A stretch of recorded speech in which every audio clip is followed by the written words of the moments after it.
And so as we come to this chapter 14 of Revelation, so we see perhaps where some of our modern and popular images of both heaven and hell, God and Satan, have come from. We hear harpists, and so we've developed this idea that heaven will be all about sitting on clouds and playing harps. And we see and then we see one like the Son of Man sitting on a cloud. And so again, has developed that popular image of God as an old man sitting on a cloud, looking down at the earth. And we see harvests and sickles. And again, we develop this popular image of the grim reaper dressed in black and carrying a sickle. But is this what John was saying? And how would those first Christian readers have understood this? And how are we to understand this too? So as we look at it, I'll just give a very brief overview again, and we can sort of open it out in discussion, but we'll look at each of the three sort of natural sections that John records. We'll see how they link together, but how they stand alone. Each of them starting with then I looked, or I looked, or I saw. And so in verses 1 to 5, John has this vision. Now we've already seen in chapter 13, he's had this vision of the beast who deceives those who are not Christ's own. The beast has power over them.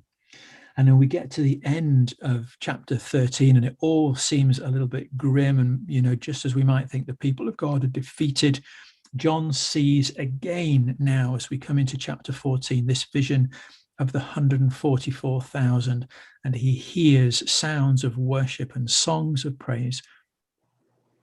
And we know from chapter 7, this 144,000, some see it as representing the Messianic Jews, those who have acknowledged Christ as Messiah. Some see it as representing the church, but it's part of that great multitude. So it represents the people of God.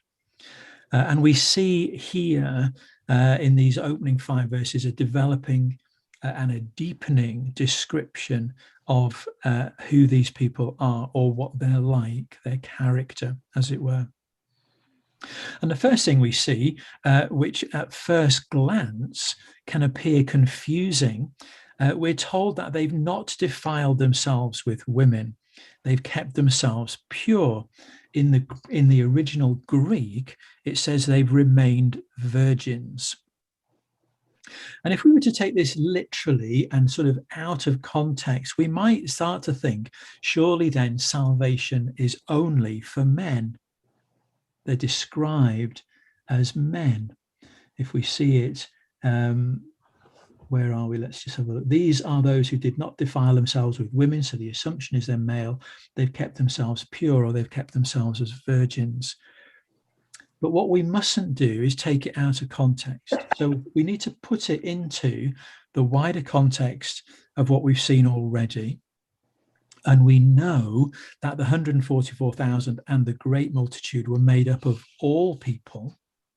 We know that John would have known that many of those who followed Messiah were women, and he would have known within the churches across Asia to whom he writes that there would have been women in the churches. He would have known that Paul set sort of women as church leaders too. So it's not a male-only thing. And also then, if we look at both the language and the symbolism, it's really interesting that the term virgins, here in the NIV translation I've got, it says kept themselves pure, is actually only applied to women in the Bible. And it's only from about the 2nd century onward that the term of virgin, a feminine word, was actually applied to men. And we also know in both the Old Testament and the New Testament, but predominantly the Old Testament, the symbolism of drifting away from God, of turning their backs on God and worshipping other gods, was often referred to as prostitution or adultery. And so we see these 144,000 are those who have remained faithful to God. And as the rest of the description develops, what we see is an echo of this. They follow the Lamb. There's no lie was found in them. They were blameless.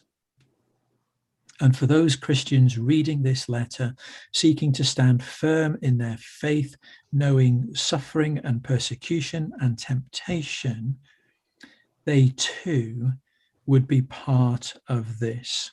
This was God's promise to them as they sought to follow the Lamb, to keep themselves pure, to remain blameless, to resist temptation.